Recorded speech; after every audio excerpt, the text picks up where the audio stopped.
ఏం చెప్తారు మరి ఎస్ఐ కానిస్టేబుల్ నోటిఫికేషన్ సంబంధించి? ఎస్ఐ కానిస్టేబుల్ యొక్క నిరుద్యోగ యొక్క సమస్యలు అనేది గత 20 నుంచి 25 రోజుల మధ్యగా ఇక్కడ ఇదే చౌరస్తాలో రోజుకు వర్షం దడుచుకుంటూ చలికి ఎండుకుంటూ వాన అనే వర్షాన్ని కూడా లెక్క చేయకుండా తెలంగాణలోని విద్యార్థులందరూ 5,000 పోస్టులు వద్దు 20,000 పోస్టులు కావాలి అని చెప్పి చాలా ధర్నాలు చేస్తున్నా కూడా ప్రభుత్వం ఇంతవరకు స్పందించలేదు. ప్రభుత్వంలో అసలు కనీసం పిలిచి మాట్లాడదామన్న నాదుడు అనేవాడు లేకుండా పోయిండు. స్టేట్లో ఒక హోమ్ మినిస్టర్ లేడు, ఒక బోర్డుకి ఒక చైర్మన్ ఎక్కడ ఉన్నారో కూడా ఇంతవరకు తెలియట్లేదు. మేము ఏం అడగట్లేదు, వాళ్ళ యొక్క గొంతెమ్మ కోరికలు ఏం అడగట్లేదు. గత 2.5 సంవత్సరాలుగా పోలీస్ నోటిఫికేషన్ లేకపోయేసరికి చాలా మంది అభ్యర్థులు చాలా గందరగోళానికి గురయ్యారు. వాళ్ళ యొక్క వయో పరిమితి కూడా విపరీతంగా పెరిగిపోయింది. ఇప్పుడు చివరిగా గతంలో ఉన్న డీజీపీ శివధర్ రెడ్డి గారు యాన్యువల్ మీటింగ్లో డిసెంబర్ 31వ తారీఖు 17,000 పోస్టులకు ఆర్థిక శాఖ బడ్జెట్ ఒప్పుకుందామని చెప్పారు. దాని తర్వాత కొత్తగా వచ్చిన సివి ఆనంద్ గారేమో 19,000 పోస్టులు 19,882 పోస్టులు ఉన్నాయి, కానీ మేము 5,000 పోస్టులు మాత్రమే ఈ నోటిఫికేషన్ వేస్తామని చెప్తున్నారు. గతంలో సీఎం అఫీషియల్ ట్విట్టర్ హ్యాండిల్లోనేమో 12,000 పోస్టులు ఉన్నాయన్నారు. గతంలో అసెంబ్లీ సమావేశాల్లోనేమో 14,756 పోస్టులు ఉన్నాయన్నాడు. అంటే మమ్మల్ని ఊరించి లాస్ట్కి నీళ్ళల్లో దోసేసినట్టు 5,000 పోస్టులు మాత్రమే ఉన్నాయని చెప్తున్నారు. మీ అందరికీ ఒక చిన్న సంఘటన చెప్తా. నిన్న నాకు నైట్ ఒక 11 o'clockకి ఒక అతను కాల్ చేసిండు అనమాట. గ్రామీణ ప్రాంత విద్యార్థి అతను. మన తొలకరి చినుకులు పడ్డాయి కదా, ఇంటి దగ్గర పత్తి విత్తనాలు కొనటానికని తన తల్లి యొక్క పుస్తల తాడుని తాకట్టు పెట్టి వాళ్ళ నాన్న డబ్బులు తీసుకొచ్చి కౌలుకి విత్తనాలు తీసుకురావాల్సిన డబ్బులను ఈ పోలీసు ఉద్యోగాలు వస్తాయన్న ఆశతోటి ఆ డబ్బులు తీసుకొని ఆ విత్తనాలు కొనాల్సిన డబ్బులు తీసుకొని ఆ పిల్లగాడు అనేవాడు హైదరాబాద్ వచ్చిండు.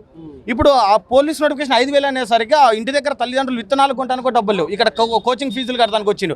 ఆ యొక్క విద్యార్థి యొక్క ఆవేదన ఎవరికి సమాధానం చెప్పాలి? హాస్టల్ ఫీజులు కడుతున్నాడు, రేపు 1వ తారీఖు వస్తుంది, తండ్రికి ఎలా ఫోన్ చేయాలని బాధపడుతున్నాడు. ఈ సమస్య ఎవరికి పరిష్కారం చేస్తారు? ఎవరు పరిష్కారం చెప్తారు? తెలంగాణలోని విద్యార్థుల యొక్క ఆత్మ బలిదానాలు చేసుకున్న తర్వాత, తెలంగాణ తెచ్చుకున్న తర్వాత కూడా ఇప్పటికీ మళ్ళీ తెలంగాణలోని విద్యార్థులు అవస్థలు పడుతున్నారు. అంటే దీనికి సమాధానం ఎవరు చెప్పాలనేది ఇంకా కూడా మాకు నిర్ణయం దొరకట్లేదు అనమాట. ఈ రోజు డీజీపీ ఆఫీస్ ముట్టడి చేసి అక్కడ అరెస్ట్ చేస్తారు. అంటే అరెస్టులు నిర్బంధాల ద్వారా తెలంగాణలోని ఓట్లేసి గ్రామీణ ప్రాంతం నుంచి మా ప్రజాప్రభుత్వం ఏదైనా చేస్తుందని హైదరాబాద్లో అడుగుపెట్టిన విద్యార్థిని స్టేషన్లో ఉంచి అర్ధాకలితో అలమటించడానికి ఈ కారణం. ఇక్కడ మేమేం అడగాలి? 4 జిల్లాలలో ఓట్లేస్తే జీవో నెంబర్ 46 తొలగిస్తా అని చెప్పి ఖమ్మం, వరంగల్, నల్లగొండ, మహబూబ్ నగర్ జిల్లాలో చెందిన మంత్రులు ఒక్కళ్ళు కూడా మాట్లాడకుండా ఈరోజు వాళ్ళని నల్లగొండ సభలో పెట్టుకొని ఆయన గొప్ప అంటే ఈయన గొప్ప, ఈయన గొప్ప అంటే ఆయన గొప్ప అని సొరడబ్బా పరడబ్బా పరస్పర డబ్బాలు కొట్టుకుంటున్నారు తప్ప ఏ విద్యార్థులు అయితే ఓట్లేసి అధికారంలో తీసుకొచ్చారని చెప్పి రేవంత్ రెడ్డి ప్రమాణ స్వీకారంలో చెప్పిండో ఇవాళ అదే విద్యార్థులను నటి స్టేషన్లో పెట్టి వాళ్ళు ఏసీ కార్లలో తిరుగుతుంటే దీనికి సమాధానం ఎవరు చెప్పాలి? అంబేద్కర్ ఇచ్చిన రాజ్యాంగం 326 ఆర్టికల్ ప్రకారం మనిషి చచ్చేంత వరకు ఓటు హక్కు ఉంటుంది, కానీ పదవి కాలం మాత్రం 5 సంవత్సరాలు అనేది రేవంత్ రెడ్డి గారు ప్రజాప్రభుత్వం అనేది గుర్తుపెట్టుకోవాలి. నిరుద్యోగులతో పెట్టుకున్న ఏ ప్రభుత్వం కూడా మనుగడలో లేనట్టు గుర్తించాలి. గతంలో పోలీస్ అభ్యర్థులతో పెట్టుకున్న 2009 అక్టోబర్ 9వ తారీఖు కాంగ్రెస్ ప్రభుత్వం పతనమైంది. తర్వాత 2022లో జీవో నెంబర్ 46 తీసుకొచ్చిన టీఆర్ఎస్ ప్రభుత్వం 4 జిల్లాల్లో కనుమరుగైంది. అదే రేవంత్ రెడ్డి మరలా పోలీస్ అభ్యర్థులతో పెట్టుకుంటున్నాడు. అంటే రాష్ట్ర ఆర్థిక పరిస్థితుల రీత్యా 5,000 పోస్టులు ఇచ్చినా మరో 5,000 పోస్టులు త్వరలో ఇస్తామని చెప్తా ఉన్నారు. ఎప్పుడు ఇస్తారు? ఎలా ఇస్తారు? అసలు ఆ క్వశ్చన్ అడుగుదామంటే కూడా ఎవరు రెస్పాండ్ కావట్లేదు. 5,000 పోస్టులు వేస్తాడు. 1 year prelims, events, mains process, certificate verification ఉంటుంది. 1 year ట్రైనింగ్ ఉంటుంది. నీ ఎలక్షన్ కూడా వస్తుంది కదా, ఇంకా నువ్వు 5,000 పోస్టులు ఎప్పుడు ఇస్తావు? అసలు నేను 5,000 పోస్టులు ఇవ్వన్నారు, నీకు బడ్జెట్ లేదంటున్నావు. నిన్న పోయేమో మెస్సీ అంటారు, అందాల పోటీలు అంటారు, మూసీ సుందరీకరణ చెప్పినావు. నువ్వు ఎలక్షన్లో నిరుద్యోగులకు 2 లక్షల ఓట్లు వేస్తా అంటే 30 × 3 లక్షలు కనపడి 90 లక్షల ఓట్లు వేస్తే నీకు 90 సీట్లు వస్తాయన్న నువ్వు ఈరోజు మూసీ సుందరీకరణకి 150 కోట్లు పెడతా అంటావు, ఇంకా దేనికైనా డబ్బులు ఉంటాయి అంటావు, నన్ను బీక దినాలు అంటావు, కానీ నువ్వు వేసే పాయింట్ షీట్ల ఖర్చులు మాత్రం ఉంటాయి. మా యొక్క అప్లికేషన్ 12 లక్షల మందికి నువ్వు అసలుకి మా 5,000 పోస్టులు ఎట్లా పంచుతో చెప్పిన తర్వాత మాత్రమే నువ్వు నోటిఫికేషన్ ఇవ్వాలని మేము అభ్యర్థులను ప్రశ్నిస్తున్నావు. ఇన్ని రోజుల నుంచి ఇక్కడ కూర్చుంటున్నావు, మధ్యాహ్నం కంటి నిండా నిద్రపోక స్టడీ హాల్లో గుండెలు పగులుతూనే నైట్ అర్ధరాత్రి పూటలు ఎప్పుడు నోటిఫికేషన్ ఇస్తాడని చెప్పి గుండె మీద చేసుకొని బతకాల్సి వస్తుంది. హార్ట్ అటాక్ ఏమైనా వస్తుందేమని చెప్పి నువ్వు 5,000 పోస్టులు ఇస్తా అంటున్నావు. నిన్ను ఎవడడిగిండి అసలు 5,000 పోస్టులు ఇవ్వని చెప్పి? నువ్వే కదా 17,000 పోస్టులు ఉన్నాయి, 14,000 పోస్టులు ఉన్నాయి, 19,000 పోస్టులు ఉన్నాయని పేపర్కి ఇచ్చింది. ఈరోజు నువ్వు ఇస్తున్నావు. మా యొక్క పరిస్థితి ఏంది? ఓట్లేసిన మేము ఏం పాపం చేయాలి? సిటీ సరౌండింగ్స్లో 3,000 పోస్టులు వేస్తే, గ్రామీణ ప్రాంత విద్యార్థులకు 29,000 పోస్టులు ఇస్తే మా యొక్క పరిస్థితి ఏంది? GO number 46 తొలగించలేదు. ఏది రిలాక్సేషన్ ఇస్తావో తెలియదు, మళ్ళీ పోస్టులలో ఇంకేం మెలకలు పెడతావో తెలియదు. అసలు మేము ఊపిరి పట్టుకొని గుండె మీద చేసుకొని బతున్నాం. ఒక్కసారి దిల్షాన్ వచ్చి హాస్టల్లో అన్నం తినమనండి, సాయిబాబా టెంపుల్ అర్ధాకిళ్ళతో ఒక్క పూట అన్నం తిని స్టడీ హాల్లో వెన్నుముక విరిగేలాగా కూర్చొని చదువుతున్నాం. మా యొక్క పరిస్థితి ఏంది? ఈవెంట్స్ మీద ఆధారపడ్డ వాళ్ళకే గ్రే హౌన్స్లోంచి 2,500 పోస్టులు తీసేసి ఆ పోస్టులు కూడా నువ్వు కలిపేస్తే, గ్రే హౌన్స్ క్యాన్సిల్ చేస్తే మాకు రావాల్సిన 2,500 పోస్టులు కూడా నువ్వు లాగేసుకుంటే మా యొక్క పరిస్థితి ఏంది? గ్రామీణ ప్రాంతాలలో ఒక కానిస్టేబుల్ ఉద్యోగం వస్తే తల్లిదండ్రులు ఊళ్ళో గౌరవం ఉంటుందని చెప్పి మేము కష్టపడి ఇక్కడికి వచ్చినామన్న. కానీ ఇంటి దగ్గర తల్లిదండ్రులు ఇప్పుడు విత్తనాలు కొనే పరిస్థితులు కూడా లేకుండా ఆ డబ్బులు మాకు కడుతుంటే 1వ తారీఖు ఫోన్ చేస్తుంటే బాధేస్తుంది అన్న. తల్లి యొక్క పుస్తల తాడునే పసుపు తాడుగా మార్చిన దౌర్భాగ్యం పరిస్థితి ఏర్పడదన్న. అయితే ఇక్కడ నిజమైన అభ్యర్థులు ఎవరైతే ఉన్నారో, నిజమైన అభ్యర్థులు అందరూ చదువుకుంటా ఉన్నారు, ఎవరైతే రాజకీయాలు చేయాలనుకుంటా ఉన్నారో, ఒక పార్టీకి కొమ్ము కాసుకుంటే వాళ్ళు చెప్పినట్టు వినుకుంటా ఇక్కడ ధర్నాలు రాస్తారోకోవాలంటూ కూడా రోడ్డు మీద నాన్సెన్స్ చేస్తా ఉన్నారు. నిజమైన అభ్యర్థులు చదువుకుంటున్నారని వాళ్ళు అంటా ఉన్నారు. నిజమైన అభ్యర్థులు ఎక్కడ చదువుకుంటున్నారో ఒకసారి రేవంత్ రెడ్డి దిల్సిన ఎవరు వస్తే సమాధానం చెప్తాం. ఏసీ రూమ్లలో కూర్చొని కాదు. ఆ రోజు ఇదే ఆకాష్, ఇదే నేనే గుర్తుండే ఆయనకి. బస్ యాత్ర చేసిన 4 జిల్లాలలో దెబ్బలు తిన్నాం బీఆర్ఎస్ తోటి. ఆ రోజు దేవుళ్ళలాగా కనపడ్డాలో ఈరోజు దయాలాగా కనపడుతున్నావా? ఆ రోజు నిరాహార దీక్షలు పెట్టించింది మీరే కదా, విత్ సాక్ష్యాలతో సహా చెప్పించాం కదా. అదే ఈరోజు పీసీసీ మహేష్ కుమార్ గౌడ్ ఉన్న అతనే మాతోటి అది మన ధర్నా చౌక్లో ధర్నా పెట్టించింది కదా తన అఫీషియల్ లెటర్ తోటి. తన పదవుల కోసం నిరుద్యోగులు వాడుకొని పదవిలోకి వచ్చిన తర్వాత నిరుద్యోగం మీద నిందేయద్దు. అసలు నిరుద్యోగం అనేవాడు ఏ పార్టీ? ఈ పార్టీ అంటారు, ఆ పార్టీ అంటారు. నిరుద్యోగం అనేది ఐడెంటిటీ కార్డు ఇవ్వండి, పలానా పార్టీ అని మా మీద ముద్రాన్ని వేస్తారు కదా. ఏ పార్టీ? ఆ రోజు మీకు పనిచేసినప్పుడే మేము కాంగ్రెస్ పార్టీ, ఈ రోజు మీకు వ్యతిరేకంగా మీరు ఇచ్చిన హామీలను ప్రశ్నించినందుకు మేము ఈ పార్టీయా? నిరుద్యోగుడు ఏ పార్టీ కాదండి. తెలంగాణ వచ్చిన కాంచి నష్టపోతుంది ఏకైక వాడు ఎవడంటే తెలంగాణలో విద్యార్థులు ఆత్మ బలిదానాలు చేసుకుంటూ వచ్చింది. ఏ రాజకీయ నాయకుడు ఎందుకు చేసుకోవాలి ఆత్మ బలిదానాలు? ఏ రాజకీయ నాయకుడి కుటుంబంలో ఎందుకు చచ్చిపోలే? 1200 మంది విద్యార్థులు 1200 మంది విద్యార్థులు నల్లగొండ శ్రీకాంతాచారి చచ్చిపోతే కానీ తెలంగాణ వచ్చి ఉద్యమం వచ్చినప్పుడు ఏ రాజకీయ నాయకుడు చచ్చిపోలే కదా. వాళ్ళు బాగుపడ్డారు, వాళ్ళ కుటుంబ ఆస్తులు బాగుపడ్డాయి, వాళ్ళు బాగుపడ్డారు, అందరు పదవులు వచ్చినాయి, వాళ్ళ చుట్టాలందరికీ వచ్చినాయి. కానీ ఈ రోజుకి ఇంకా ధర్నాలు చేస్తున్నది ఇంకా ఎవడైనా ఉన్నట్టే తెలంగాణలో నిరుద్యోగి మాత్రమే. ఇంకా ఎందుకు ఆగట్లేదు ఈ ధర్నాలు? అర్ధాకలతో మాట్లాడి పేగులు కూడా అలమటిస్తున్నాయి కదా. ఎందుకు నమ్మకం లేదు? దమ్ముంటే రిలీజ్ చేయమని చెప్పు. 5,000 పోస్టులతో నోటిఫికేషన్ రిలీజ్ చేసి ఎట్లా పంచుతాడో పంచమని చెప్పు. కొడంగల్లో గెలుస్తాడా? మళ్ళీ ఎక్కడైనా గెలిచే దమ్ము ధైర్యం చేస్తాడు? భయపడుతున్నాడు. అందుకని 23వ తారీఖు ఆపిండు. జూలై 2వ తారీఖు క్యాబినెట్ మీటింగ్ ఉంది. అందులో కనుక నువ్వు చాయ్ బిస్కెట్లు కాదు, నువ్వు 5,000 పోస్టులని నువ్వు ఇంకా తీసుకో. ఆగస్టు 15 తీసుకో. ఒక నెల రోజులు టైం మేము కూడా ఎమ్మటే ఇవ్వట్లేదు. జూలై 2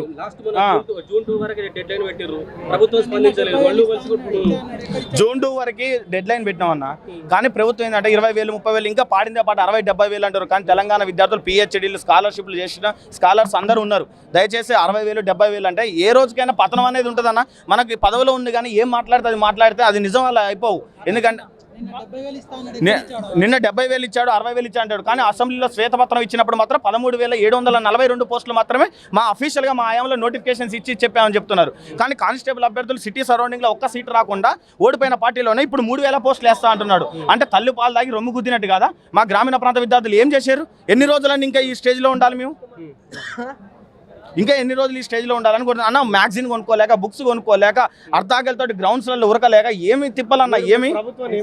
మేము ప్రభుత్వాన్ని ఒకటే డిమాండ్ చేస్తున్నాం. అసలు 25 రోజుల నుంచి 25 రోజుల నుంచి ఇక్కడ ధర్నాలు చేస్తున్నా, ఎంతోమంది మనో ఆవేదనకు గురవుతున్నా, ఎక్కడెక్కడో ఉన్న మీడియాలు అన్నీ కూడా స్పందిస్తున్నా, సోషల్ మీడియాలో మొత్తం వైరల్ అవుతున్నా కూడా కనీసం పిలిచి మాట్లాడే నాదులు లేడా? అంటే ఎవడెవడో ఆంధ్ర రాష్ట్ర ఇతర రాష్ట్రాల నుంచి వచ్చిన వాళ్ళనేమో పిలిచి పరోక్షణాలు పెడతారా? ఓట్లేసిన నిరుద్యోగులనేమో నడి రోడ్డు మీద కూర్చోబెడతారా? ఏ ఒక్క నా కొడుకైనా, నేను చెప్తున్నా, ఇది అన్అఫీషియల్ చెప్తున్నా, ఒక్క నా కొడుకైనా మా వీడియోలు చూసి వర్షంలో దర్శకుంటూ పోయినాం, రాలి మలకపేట దాకా ఉరికినాం, కేసులు పెట్టించుకున్నాం. 12 మంది మీద కేసులు అయినాయి. ప్లకార్డులు కొట్టి ఈరోజు ఇక్కడ పట్టుకోవడానికి పార్టీలు అంటున్నా నా కొడుకులు ఒక్కడనే చెప్పాలి. ఇక్కడ ఒక్కడైనా ప్లకార్డులు కొట్టించుకోవడానికి డబ్బులు లేవు. ప్లకార్డులు రేపు 1వ తారీఖు వస్తుంది, హాస్టల్ ఫీజు కట్టడానికి డబ్బులు లేవు. ఒకడు ఆ పార్టీ అంటుండ్రు, ఈ పార్టీ అంటారు. ఈ కొడుకులంతా పార్టీలు మారి వచ్చిన వాళ్ళు కదా. ఈ పార్టీ ఆ పార్టీ వీళ్ళంతా స్థిరంగా ఉండి అల్లనే పార్టీలో పుట్టి వచ్చిన వాళ్ళ. బల్మూరి వెంకట్ వాళ్ళని వీళ్ళని కలిసారు కదా, ఏం చెప్పారు మరి? అందరూ కలిసి చూస్తున్నాం, పరిశీలిస్తున్నాం. ఏం పరిశీలిస్తారు? ఇంతవరకు నిరుద్యోగులను పిలిచి ఒక్కరోజున మాట్లాడిరా? మన మహేంద్ర అన్న ఉన్నాడు, ఆ రోజు బస్సు యాత్రకి పిలిచి బొట్టు పెట్టి తోలిర్రు, విజయయాత్రకు తోలినట్టు తోలిరు. మరి గెలిపించుకొని వచ్చినప్పుడు అందరు కలిసి పిలిచి మాట్లాడాలి కదా. ఇంతవరకు స్టేట్ హోమ్ మినిస్టర్ ఉన్నాడా? ఎవరిని కలిసి సీఎం దగ్గర మనల్ని బోనిస్తారా? బోర్డు చైర్మన్ ఇంతవరకు కలిసి అసలు మీకైనా కనపడ్డా? ఇంత ధర్నాలు జరుగుతున్నాయి, ఒక స్టేట్మెంట్ ఇచ్చిండా? డీజీపీ గారు ఏమో నాకు ట్రైనింగ్ సెంటర్లో ఇవ్వడానికి లేదని అంటాడు. గ్రే హౌన్స్ రద్దు చేసి 2,500 పోస్టులు మాకు పొట్టగొట్టిండు. మేము ఎవరిని అడగాలి? ఇచ్చిన చిత్త కాగితాలు వినతి పత్రాలు ఏమో చెత్త బుట్టలు వేస్తున్నారు. దాని పరిష్కార మార్గం లేదు. ప్రజావాణి అని పెట్టారు. ఆ ప్రజావాణిలో మాట్లాడేటోడే దిక్కు లేదు. ఆయన చిన్నారెడ్డిని పోయి అడిగితే నాకే పదవి లేదు, మీకేం చెప్పాలని అంటాడు. ఎవడు పదవుల కోసం కొట్లాడుకుంటారు? అసలు మీరంతా ఎవడు గాంధీ భవన్లో పల్లి బఠానీలు అమ్ముకుంటూ మా యొక్క రక్తాన్ని చిందించి మీకు కొబ్బరి వండాల రూపంలో, మా చర్మాన్ని చీల్చి శాల్వాల రూపంలో మీకు కప్పిన మేము కదా. ఎక్కడ గుర్తుపోయిన ఈ మొక్కలు మా మొక్కలు తెలియదా? మా ఆవేదన తెలియదా? ఒక్క నా కొడుకన్నా పిలిచి నెల రోజులు అవుతుంది కదా కొట్లాడ బట్టి. మధ్యాహ్నం కంటి నిండా నిద్రపోయి 30 రోజులు అవుతుంది, కళ్ళమ్మ నీళ్ళు కారుతున్నాయి కదా. 30 రోజులు అవుతుంది కంటి మీద నిద్రపోయి. ఒక్క నా కొడుకన్నా ఫోన్ చేసి కనీసం రాండి మాట్లాడదాం, చర్చలకు మాట్లాడదామని ఒక్క నా కొడుకు లేడు. ఏం పార్టీలు, ఏం పదవులు? మీ పదవుల కోసం సిగ్గుండాలి మీకు ఏమైనా మాట్లాడటానికి కూడా. తిట్టాలన్నా కూడా సిగ్గు అనిపిస్తుంది మాకు మాత్రం. ఇంకా ఎంతకంటే దౌర్భాగ్య స్థితిలో తీసుకొస్తారు తెలంగాణ విద్యార్థులని. పాపం సిగ్గు శర్మ అనిపించట్లేదా? 41 సీట్ నీకు సిటీలో రాకపోతే మేము కదా మా తల్లిదండ్రుల యొక్క కష్టాలు రక్తం మాసాలు మాట్లాడి ఒక్కసారి వీడియోలు కనపడట్లేదా మేము మా యొక్క ఆర్తనాదాలు? ఒక్కడన్నా పిలిచి 5 నిమిషాలు మాట్లాడండి. ఇప్పటికైనా చెప్తున్నాం, 5 నిమిషాలు పిలిచి మాట్లాడండి. మాకు మేము చెప్పే వాస్తవాలు తప్పైతే గన్ పార్క్ దగ్గర ముక్కు నాలుగు రాసి ఇదే దిల్సునగర్ నుంచి వెళ్ళిపోతాం. ప్రభుత్వానికి ఇచ్చే ఉద్దేశం ఉంటే పిలిచి మాట్లాడాల్సిన అవసరం కూడా లేదు కదా. అసలు ప్రభుత్వం ఉందా? అసలు